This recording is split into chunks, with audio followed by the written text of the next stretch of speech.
સરકારી જોબ માટે તૈયારી કરી રહેલા મેજોરિટી વિદ્યાર્થીઓ સિરિયસ હોતા નથી. આ સત્ય હકીકત છે. જે એવું કહે છે પોતાની જાતને કે એ સિરિયસલી તૈયારી કરી રહ્યા છે, એ ફક્ત કહે છે, ફક્ત વાર્તા છે. એમના એક્શનમાં એ દેખાતું નથી. કદાચ શરૂઆતમાં એ લોકો સિરિયસ હોય છે, તૈયારી જ્યારે ચાલુ કરે ત્યારે 10-15 દિવસ બહુ થઈ ગયા. ત્યાર પછી એમને રિયલાઇઝ થઈ જાય છે કે આ આપણા ગજાની વાત નથી. કંઈક ને કંઈક એ લોકો અંદરથી એવું એક્સેપ્ટ કરી લેવામાં આવે છે કે આ આપણાથી થાય નહીં. આ કડવું સત્ય છે. ઘણા બધા વિદ્યાર્થીઓ કહે નહીં આ બહારથી. તમારે શું જરૂર છે? સિલેબસ અને કન્ટેન્ટ કરતાં વધારે એવા વ્યક્તિની જરૂર છે જે તમને આ બધી યુદ્ધથી બહાર ખેંચીને લાવે. જ્યારે પણ વસ્તુઓ સારી ના જતી હોય તમારી લાઈફમાં, તમારા કરિયરમાં, તો તમને પકડીને ઊભા કરે. કોઈ જગ્યાએ તમે ખોટા જતા હોય તો તમને એ સાચો માર્ગદર્શન બતાવે. એ કોચનો રોલ જ એ છે. બાકી કન્ટેન્ટ તો તમને ઓનલાઈન મળી જ જાય છે ને. ગુરુ મેન્ટોરની જે વધારે પડતી આપણને જરૂર પડે ને, એ છે આપણી મેન્ટલ પ્રિપેરેશન માટે. ટેકનિકલ પ્રિપેરેશન તો અવેલેબલ હોય છે, હે ને. એટલા માટે ઘણા બધા વિદ્યાર્થીઓની જર્ની શરૂ હજી થઈ હોય છે અને એ ડિરેલ થઈ જાય છે. હું વાત કરું છું IBPS PO ની રિક્રુટમેન્ટ આવી ગઈ છે સિરિયસ સ્ટુડન્ટ માટે, જેન્યુઇન સિરિયસ સ્ટુડન્ટ માટે, કે જે લોકોને આ એક્ઝામ એટલા માટે એટેમ્પ્ટ કરવી છે કારણ કે એ લોકોને આ જોબ ગમે તે હાલમાં લેવી છે. બે ટાઈપની તૈયારી હોય. એક તો સિલેબસ પતાવવા માટેની તૈયારી, જે તમે ઓનલાઈન કરતા હોય કદાચ, કે જાતે મટીરિયલ લઈને કરતા હોય તો એ સિલેબસ તમે જાતે પતાવી દેશો. પણ બીજા ટાઈપની તૈયારી એવી હશે જોબ લેવા માટેની, મેરિટમાં લાવવા માટેની. મેરિટમાં લાવવા માટેની મહેનત જે છે ને, એ બરાબરનું આપણે રગડવું પડશે. 15 વાર આપણે એક વસ્તુ કદાચ કરવાની જરૂર પડે. થોડું તમારે ઘસાવવું પડશે, થોડું બહુ વધારે ઘસાવવું પડશે આપણે. કારણ કે તમે એવા સ્ટુડન્ટને કમ્પીટ કરશો જે લોકો 2-2 વર્ષથી સેમ એક્ઝામ આપી રહ્યા છે અને તમારાથી ઘણા ઊંડાણપૂર્વક સુધી એ લોકોની તૈયારી છે. તમારે એ લોકોને બીટ કરવા છે ને, તો તમારે જબરજસ્ત મહેનત કરવી પડશે. એકવાર સિલેબસની વાત નહીં ચાલે. અને આ જર્નીની અંદર ઘણા બધા પ્રોબ્લેમ તમને આવશે. તમે એવું માનીને ચાલશો કે જો કોઈ પણ પ્રોબ્લેમ ના આવવો જોઈએ તો જ હું સિરિયસલી ભણીશ, એવું નહીં ચાલે. તમારે એક ચોટલી બાંધી દેવી પડશે કે હું કોઈ પણ સંજોગોમાં મારા એફર્ટ જે છે એને હું થોડા પણ નીચા નહીં લાવું. કોઈ પણ દુનિયા આમથી એમ થઈ જાય, તમારે એ મક્કમતા પહેલા લાવવી પડશે. કારણ કે આ જે જર્ની છે એ કોઈ 1-2 દિવસની વાત નથી. થોડો લાંબો સમય આ જર્નીમાં જતો રહેતો હોય છે. 6 મહિના, અમુક વાર 8 મહિના, અમુક વાર 1 વર્ષ. તો 1 વર્ષમાં મને તમે એ કહો કે તકલીફ આયા વગર રહે કોઈની પણ લાઈફમાં, કોઈ પણ લેવલ પર, કોઈ પણ એજ પર હોય એ વ્યક્તિ, કોઈને ને કોઈ રૂપમાં તો પ્રોબ્લેમ્સ આવે છે ને. ઓછું પણ આવે કે વધારે બી આવે, ઘટના કોઈ પણ બની શકે છે. તો રેડી રહો કે કોઈ પણ વસ્તુ આવે, તમે આ જર્ની કે આ ગોલથી ડેવિએટ નહીં થાવ. પહેલા તો તમે ડે 1 પર આટલા મક્કમ રહો.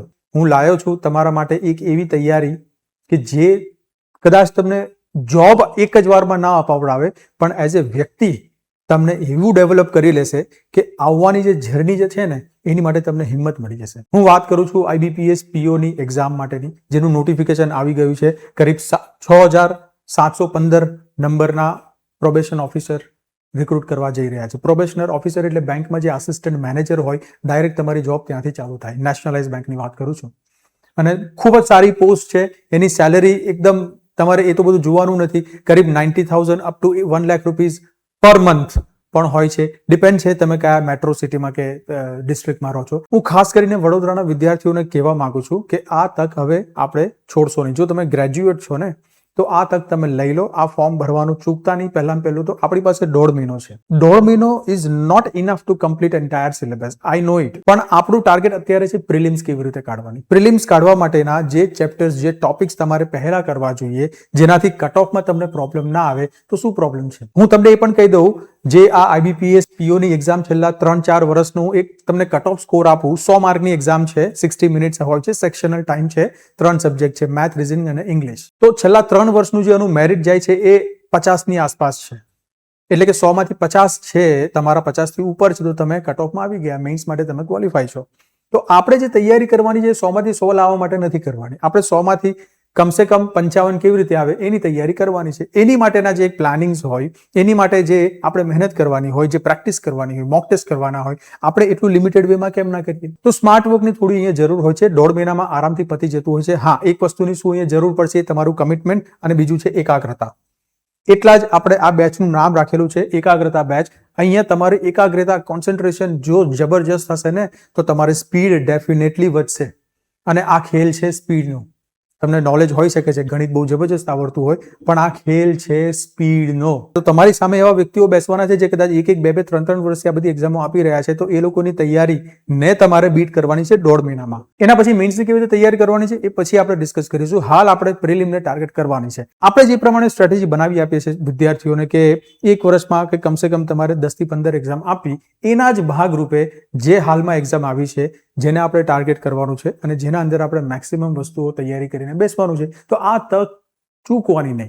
આપણું ગોલ એ છે કે જેટલું બને એટલું તમને વધારે એક્સપિરિયન્સ મળે એક્ઝામોમાં બેસવાનું, અને જેટલું વધારે એક્સપિરિયન્સ તમને મળશે એટલું વધારે તમે શીખી રહ્યા છો. એક વસ્તુ ચોક્કસ થશે આ બધી એક્ઝામમાં, કદાચ તમે પાસ થાવ કે ના થાવ, પણ તમે શીખશો બહુ સારી વસ્તુ. આ વસ્તુ તમારા અંદર પાઇલઅપ થવા માંડશે, ભેગી થવા માંડશે, અને સમયાંતરે તમારી એક્ઝામની અંદર પરફોર્મન્સ જે છે એ સારું એવું તમારું જોવા મળશે. હા, તમારી સિરિયસનેસ એવી હોવી જોઈએ, તમારું એનાલિસિસ એવું હોવું જોઈએ દરેક એક્ઝામ પછીના પરફોર્મન્સનું. એકાગ્રતા બેચ જે આપણી ચાલુ થઈ રહી છે 6:30 થી 8:30 છે. ઓફલાઈન ઓનલાઈન બંને અવેલેબલ હોય છે. યાદ રાખજો, આજે આપણી તૈયારી છે એ ફક્ત સિલેબસ કમ્પ્લીટ કરવા માટે નથી, મેરિટમાં કેવી રીતે આવશો એની માટેની તૈયારી છે. 100 માંથી 55 નું ટાર્ગેટ રાખો. અત્યારે હું જનરલ SC ST OBC ની વાત નથી કરતો. આપણે એવું માનીને ચાલો કે આપણે જનરલ થી પણ વધારે માર્ક લાવવાનું ટાર્ગેટ છે. 100 માંથી 55 લાવવાનું જે આપણું ટાર્ગેટ છે, હું નથી માનતો કે એ બહુ અઘરું છે, હે ને? એટલું ઇઝી પણ નથી, પણ બહુ અઘરું છે એવું આપણે નથી માનતા. હા, એની પાછળ લિમિટેડ ટાઈમ આપણી પાસે હોય તો એમાં આપણે વર્કઆઉટ એવું કર્યું હોય કે કયા વેટેજ વાળા ચેપ્ટર્સ છે એની ઉપર આપણે બેક ટુ બેક પ્રિપેર કરીને આપણે સ્પીડ ડેવલપ કરી શકીએ, તો શક્યતા છે કે તમે પ્રિલિમ્સ આરામથી નીકાળી શકો. હું આરામથી કહું છું, હે ને? પ્રિલિમ્સ હજી પણ તમને કહું છું એટલું ડિફિકલ્ટ નથી હોતું જેટલું લોકોએ બનાવી દીધું છે. હા, મેઇન્સમાં થોડી તમારે ડેફિનેટલી તૈયારી કરવી પડશે કારણ કે એમાં વેરાયટીઝ વધશે ધીમે ધીમે, પણ અત્યારે આપણે હાલ પ્રીને તૈયારીમાં ફોકસ રાખો. અને ફાઇનલી હું એવું જ કહીશ કે આ IBPS PO ની એક્ઝામને તમે એક સ્ટેપિંગ સ્ટોન તરીકે જુઓ, એક પગથિયા તરીકે જુઓ. આવનારી બધી પરીક્ષાઓ માટે આ તમને ખૂબ જ સારો એક્સપિરિયન્સ આપશે. પછી ચાહે PSI કોન્સ્ટેબલ કેમ ના હોય, CCE કેમ ના હોય, CCE 1 અને CCE 2 પ્લાનિંગમાં આવી ગયું છે હવે, બરાબર છે. એ સાથે તમે કદાચ બેન્કિંગની SBI PO નું ફોર્મ ભર્યું હોય, SSC CGL નું ફોર્મ ભર્યું હોય, કોસ્ટલ ગાર્ડની એક્ઝામો આવી રહી છે, VMC ની છે, સુરત કોર્પોરેશનની છે, AMC ની આવી રહેલી છે. બધી એક્ઝામ માટેનું એક તમારું ટ્રાયલ માટેનું જે પ્લેટફોર્મ છે એ તમે એને યુઝ કરો. ઓગસ્ટમાં જેની એક્ઝામ છે, તમારી સારામાં સારી મેથ્સ અને રિઝનિંગ ઇંગ્લિશ 3ની તૈયારી કેવી છે એ અહીંયા આપણને ખબર પડી જશે.